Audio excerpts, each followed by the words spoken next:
guys, it's Shadow the Rat, and for today's video, I'm going to be reviewing these two foraging toys right here.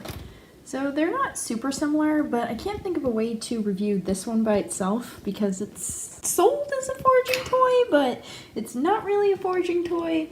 I'll kind of get to that in a minute. But anyways, this one here is called a knot nibbler, and it's basically just a bunch of these little colored logs put together with these little orange colored sticks, and it has a wooden bead in the middle. And some of them will come with a nut in the middle. Honestly, those are my preferred ones because the rats have more of an incentive to get inside. I used to use those all the time with hamsters. Now that I have rats, I don't use them nearly as much, but they're still pretty cool. They are very nice because the rats can just chew them up.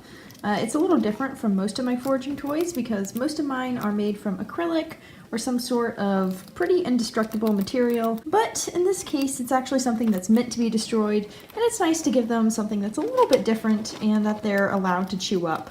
Or I shouldn't say allowed, but that they're meant to chew up. That is pretty much what this toy is. I mean, you give it to them and they chew it up, and that's that. If it has a nut in the middle, they'll chew it up to get to the nut, and then they'll eat the nut. In this case, it has a wooden bead, like I said, so I would just put some Cheerios or something in there. It's a bit difficult because the holes are a little bit big for Cheerios and other treats, but for the most part, it's just one of those toys that's more meant for them to chew up on their own time. The only downside I'd say to this toy is that, like a lot of these colored wood toys, if it gets wet, it can kind of bleed color everywhere. So if they pee on it, you might see some of that color coming out. Now the other thing here, which I have conveniently put yogurt on so that Bean will actually interact with it, is basically just a bird toy.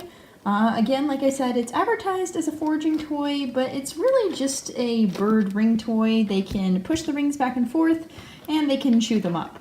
And the same goes for the rats. They can push the rings back and forth, and they can chew them up. Now, like this one, it has the problem of if it gets wet, it can bleed some color everywhere, but for the most part, it's just a cute little toy. I've actually used it way more for trick training. I've taught my rats to push the rings back and forth. Oh, you can kind of see the color bleeding from where I put yogurt on it. But other than that, sometimes I'll leave it in the cage and the rats will chew on it. You can see they've chewed some here. I haven't had it in the cage recently, but they've chewed a little bit on it from time to time. And it's just a fun little thing. It can add some color to the cage, and that's pretty much that.